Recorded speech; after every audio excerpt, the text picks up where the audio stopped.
السلام عليكم يا شباب. النهاردة الحلقة رقم 28. معاكم عبد الرحمن أسامة. أنا طبعا الفترة اللي فاتت دي كنت مركز شوية مع بروفن البرودكت اللي شغال عليه حاليا يعني. وكنت بعمل انترفيوز كتير جدا لبرودكت ديزاينرز. ولاحظت شوية ملاحظات من الناحيتين، من ناحية التالنت اللي موجود، الناس الديزاينرز اللي موجودين، و... وايه يعني ايه الحاجات اللي محتاجين نركزوا عليها اكتر، ايه الحاجات اللي مفقودة شوية عند معظم الناس دلوقتي. المستوى عامل ازاي عند معظم الناس، حاجات زي كده. ومن الناحية التانية برضو ايه اللي بيطلب من ناحية الهايرنج مانجرز، وايه اللي موجود في السوق وكده. طيب، فحبيت ان انا اعمل شوية ريفليكشنز كده، شوية اوبزرفيشنز عن الجانبين دول يعني في الفيديو ده.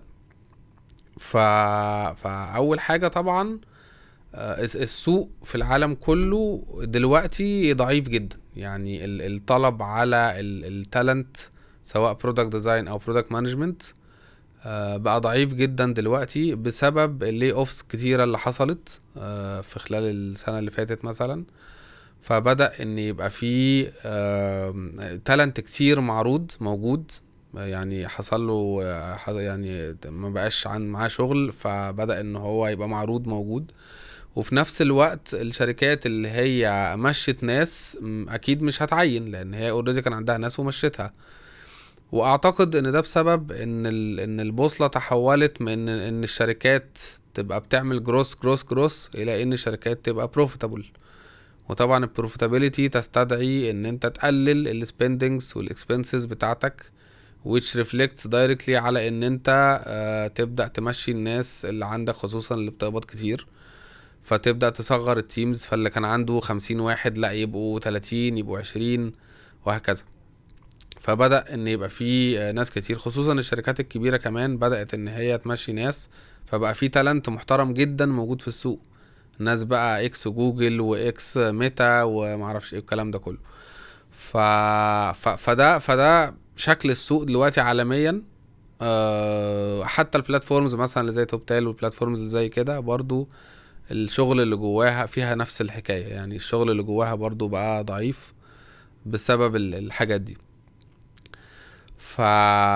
فده شكل عالميا. يعني الموضوع ده ريفلكتد بشكل كبير جدا برضو مثلا في حتة زي دبي. يعني بدأنا نلاحظ ان في مصريين كتير موجودين هناك، يعني ايه، بيدور على شغل وكده. مش شغل قليل هناك برضو. والمصريين برضو طبعا، يعني برضو في مصر ما بقاش في كتير برضو اوبننجز موجودة في الحتة دي. بس طبعا ايه، ده بشكل عام. لكن ستيل دايما التالنت الكويس دايما مطلوب. بس الفكرة ان المنافسة بقت اصعب. يعني المنافسة ده دلوقتي بقت اصعب من الاول. والسالري رينجز بقت قليلة شوية عن الاول. آه او مش قليلة عن الاول، بس ما زادتش الزيادة اللي كان المفروض يعني توصل لها يعني.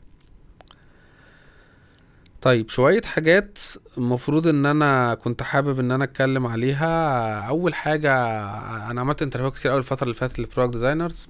فاول حاجة لاحظتها ان البرودكت ديزاينر اللي البورتفوليو بتاعه مش على بيهانس بيجراب الاتنشن جدا. يعني بتبقى فيري جود ساين ان انا ابدا كده ادوس على البورتفوليو بتاع واحد الاقيه مش بيهانس بورتفوليو. يعني بيدي جود امبريشن. لان الحاجات اللي على بيهانس غالبا بتبقى حاجات كده كليشيه، وحاجات كده متجمعه محطوطه مع بعض، ويعني ايه، ما فيهاش فاليو قوي. غالبا، مش شرط بس غالبا. فده الانطباع اللي انا بيحصل لي لما الاقي حد عامل حاجه يا اما على ويب فلو يا اما على نوشن. الحاجتين دول مكان حلو جدا الواحد يعمل فيهم بورتفوليوز بتاعته ويحط فيها كيس ستاديز بتاعته.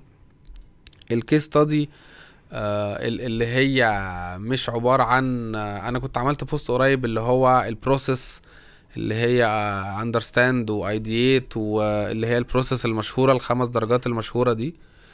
فعملت بوست عنها ان دي مش يعني بتتحقق، اي حد بيحطها كده في اي بوست في اي بورتفوليو بروجكت وخلاص.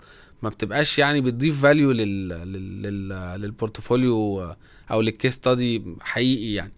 يعني مثلا البورتفوليو دي مكتوب فيها اخر خطوه مثلا تيستنج، وبعدين انت عامل الكيس ستادي دي وما فيهاش تيستنج، طب ايه بقى البروسيس اللي انت حاططها فوق بقى؟ فبتبقى ايه يعني بتدي انطباع على طول ان الشخص ده بيحط حاجات وعايز يملى الكيس ستادي بتاعته او البورتفوليو بتاعه بحاجات وخلاص. فدي من الحاجات المهمة. فطبيعة الناس اللي بتعمل كيس ستاديز او بورتفوليوز على نوشن وعلى ويب فلو غالبا لا بتبقى كل حاجة مكتوبة. يعني هو ده اللي احنا عايزين نوصل له، ان كل حاجة انت كاتبها في الكيس ستادي بتقول بتدي فاليو معينة، انت كاتب ارقام معينة، كاتب ريزنينج معين behind the design sessions دي. ودي الحاجة التانية اللي انا كنت عايز اتكلم عليها، الناس اللي بتبقى حاطة البيفور وافتر، وايه المشاكل اللي انا شفتها في كيو اي يعني، وايه المشاكل اللي انا شفتها في البيفور او في كسوليوشنز عموما. انا شفت المشاكل دي والافتر ده واليو اي دي فيها مشاكل 1 2 3، الافتر ده في الحلول 1 2 3.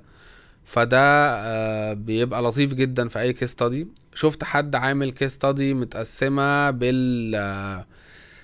يعني مثلا عامل سي تي الكول تو اكشنز، وعامل كيس ستادي للكول تو اكشنز، ايه الفايندنجز وايه الحاجات اللي لقاها كويسه في الكول تو اكشنز. واحده تانية للفلتريشنز والسيرش وكده، ايه الحاجات اللي هو لقاها وبالارقام.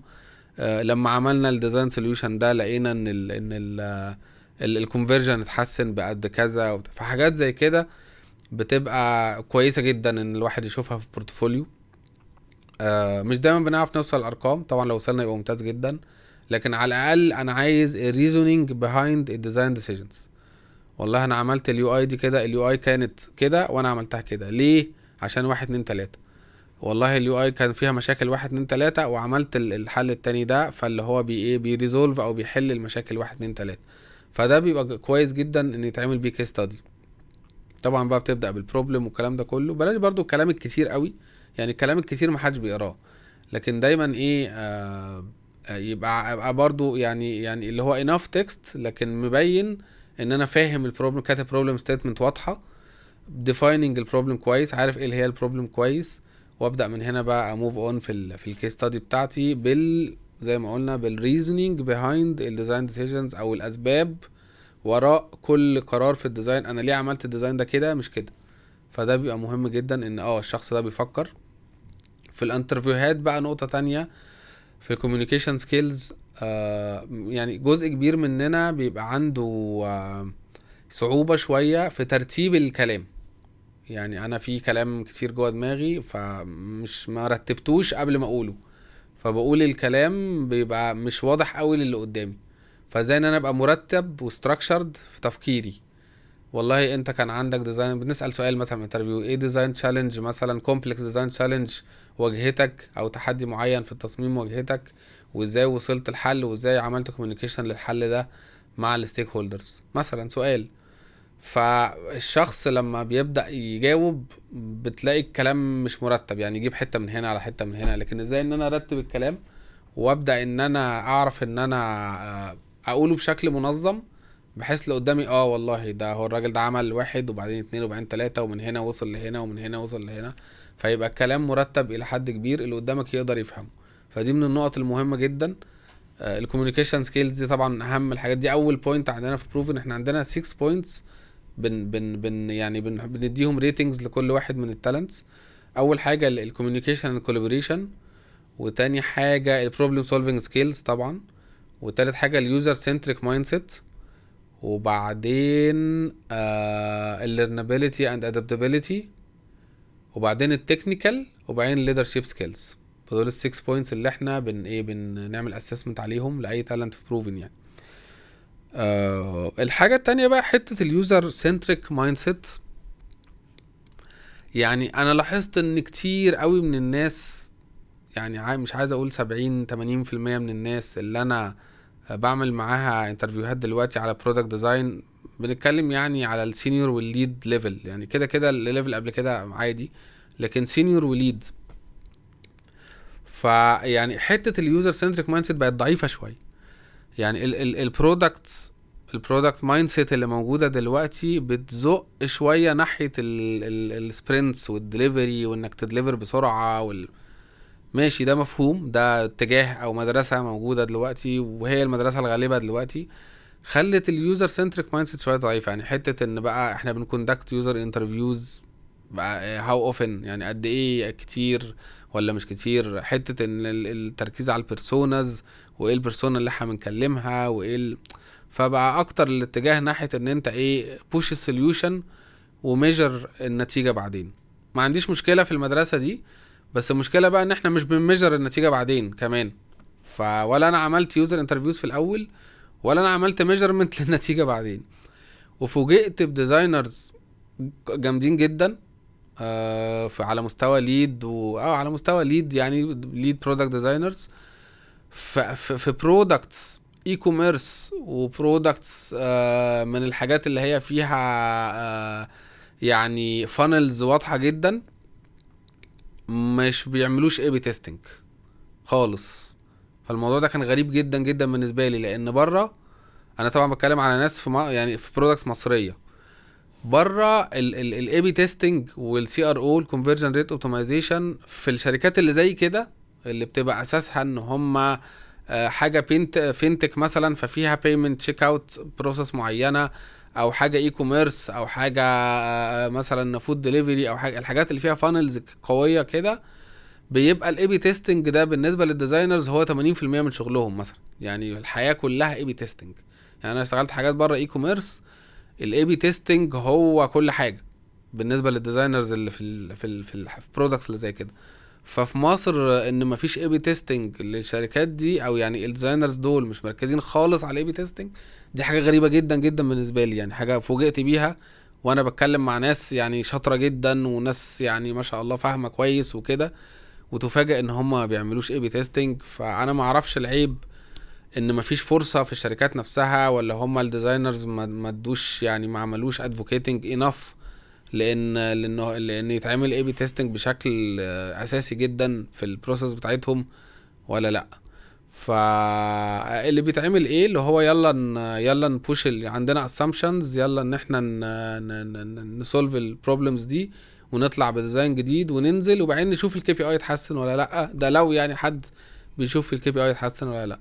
لكن فكره الاي بي تيستنجز على فاريانتس في نفس الوقت، ونشوف ايه اللي حصل ونغير حاجه بسيطه، ونشوف ايه الكي بي اي يتحسن ولا لا، والكلام ده مش ما فيش تركيز عليها قوي. وبشكل عام انا ملاحظ ان الديزاينرز يعني البرودكت ديزاينرز اللي شغالين في برودكت كومبانيز مش مركزين انف على الداتا. يعني الكي بي ايز عندهم مش واضحه قوي، ايه السكسس متريك اللي مركزين عليه في كل سكرين.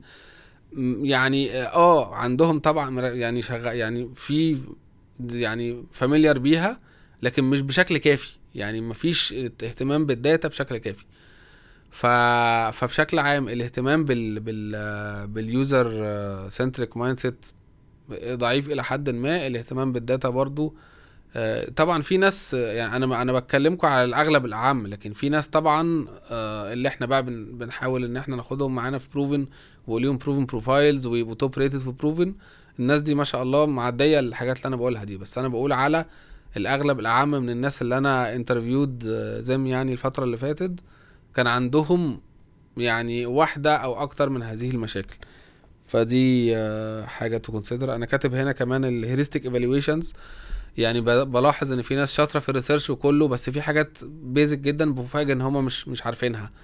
موضوع الهيرستيك ايفالويشنز مثلا، يعني ساعات بسال على السيماتيك اناليسيز بتاعت اليوزر انترفيوز، بس هي يعني حاجه ادفانسد شويه، فمش متوقع من كل الناس تبقى عارفاها. بس على الاقل لو انت ليد ديزاينر ممكن تبقى فاهم الكلاسترنج والسيماتيك اناليسيز والحاجات اللي زي كده، اللي هو الاناليسيز بتاع اليوزر انترفيوز بعد ما تجمعها كلها وتبدا ان انت تاخد منها بقى بين بوينتس وكده، يعني بيسموها سيماتيك اناليسيز. برضو شفت مش يعني شفت ناس عامله ديزاين سيستمز قويه جدا وكبيره، وشفت يعني المعظم من البرودكت ديزاينرز اللي قابلتهم ما كانش فيه ديزاين سيستمز قويه. فالاهتمام بالديزاين سيستمز، وانها تبقى مربوطه الكومبوننتس باليو اي في الاخر. يعني انا عارف ان مش هتبقى 100% كل اليو اي جايه من ديزاين سيستم كومبوننتس 100%، مفهوم، بس يعني على الاقل 80% مثلا يكون ايه في يعني ديزاين سيستمز كومبوننتس بشكل لحد ما كبير. يعني اليوزر فلوز، فوجئت ان ناس قليله اللي مهتميه باليوزر فلوز. انا ما اعرفش الناس بتبدا يو اي من غير ما تعمل يوزر فلو.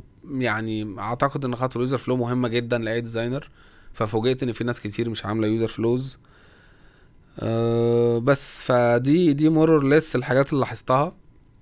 فخليني ان انا احاول اسمرايز كده بسرعه في الاخر. البورتفوليوز الكليشيه اللي على بيهانس، يعني الحاجات اللي بتبقى معموله كيس ستاديز بشكل اقوى. على انا بتكلم طبعا على مستوى سينيور وليد، يعني في الميد ليفل وجونيور ليفل مقبول اي حاجه من الحاجات دي، لكن انا بتكلم على مستوى سينيور وليد يعني. يفضل ان يكون في ويب سايت محترم عليه كيس ستاديز محترمه على ويب فلو او نوشن او حاجه تانية، بس ده اللي انا شفته يعني. لكن يعني تو يو جات ذا بوينت، يعني هو ده اللي انا عايز اقوله. الاهتمام بالحاجات الرئيسيه في اليوزر ريسيرش، او اليوزر سنتريك مايند سيت، او الامبسايزنج عموما، تقابل يوزرز وتعمل يوزر انترفيوز اكتر عموما. الاهتمام بالاي بي تيستنج واليوزابيلتي تيستنج، فوجئت ان مفيش يوزابيلتي تيستنج واي بي تيستنج كتير. يعني زي ما تقولوا ان التالنت كله دلوقتي او الديزاينرز كلهم مش مركزين على الكور بتاع الشغلانه بشكل كبير. يلا نعمل يو اي، ويلا نعمل ديزاين سيستم، ونعمل يو اي ونبوش فور. ماشي حلو، لكن فين بقى؟ يعني ده ممكن يبقى 70% من شغلنا، ماشي صح، بس فين بقى شويه ريسيرش؟ لو انا هعمل فلو جديد لازم يبقى فيه شويه يوزر فلو كده، ابقى فاهم ان انا اليو اي دي هرسمها على انهي فلو. فكل الحاجات دي برضو مهمه، والاساسي جدا اللي هو يعني بلاش حتى حته اليوزابيلتي تيستنج، يعني دي طبعا مهمه، بس خلينا نقول خلاص دلوقتي كله سريع وكله سبرنتس ويلا نبوش فور ديليفري وبتاع. طب على الاقل بعد البرودكشن الواحد يقدر ان هو يميجر الكي بي ايز دي اتحسنت، ساءت، اتعملت. لو عملنا اي بي تيستنج بالذات في الحاجات اللي فيري هيفي اون فانلز بقى، واون يعني كونفرجن ريتس وكده زي الاي كوميرس، لازم يبقى فيه اي بي تيستنج طبعا. فدي كلها ملاحظات، يعني حاولت ان انا ارابط اب في الاخر. وهوفلي ان احنا يعني الناس اكتر تركز على الحاجات دي واي حد حابب يسجل على بروفن، يعني في لو دخلتوا على proven.io ودخلت في ناحيه هتلاقي فوق كده، انت باي ديفولت بتخش على الهايرنج مانجرز، لا هتلاقي فوق فور تالنتس، فدوس عليها وهتلاقي الكول تو اكشن اللي هو ريكويست ان انترفيو. وممكن تسجل نفسك از تالنت علشان يعني حد غالبا انا ان شاء الله مثلا اعمل لك انترفيو. و... ولو ان شاء الله يعني شاطر في الحاجات اللي احنا قلناها دي وشاطر في برودكت ديزاين عموما، ممكن تعمل لك بقى بروفن بروفايل. ويعني الحمد لله بيجي لنا هايرنج مانجرز بيبصوا على البروفايلز اللي عندنا بحيث ان هم يختصروا بقى كل خطوات الانترفيوينج والسورسنج والشورت ليستنج، وان هم يعملوا جوب بوست والحاجات دي كلها. بيلاقوا بروفايل موجود جاهز ان انت يعني احنا بنخش معاهم في سيشن كده، ونقول لهم انتوا احتياجاتكم ايه، والله احنا محتاجين حد يعني شاطر في كذا، مش مهم كذا، حد هيليد تيم مش هيليد تيم، وهكذا. يعني ناخد منهم requirements ونبدا ان احنا نرشح عليهم بروفايلز من اللي عندنا يعني، ونبدا نوريهم حتى الانترفيوز اللي اتعملت، بحيث ان هم مش محتاجين ان هم يعملوا انترفيو تاني. التكنيكال انترفيو يعني طبعا بيعملوا انترفيو بقى الكالتشر فيت والحاجات التانية والنيجوشيشنز بقى على السالاريز والكلام ده، لكن على الاقل بيبقى احنا عندنا الاكسبكتد سالري بتاع التالنت، يعني ايه البادجت عامله ازاي او السالري رينج عامل ايه. فلما يبقى فيه فيت بيبداوا ان هم يتواصلوا معاه ويبقى فيه هايرنج يعني ان شاء الله. شكرا يا شباب، واراكم في الحلقه القادمه ان شاء الله.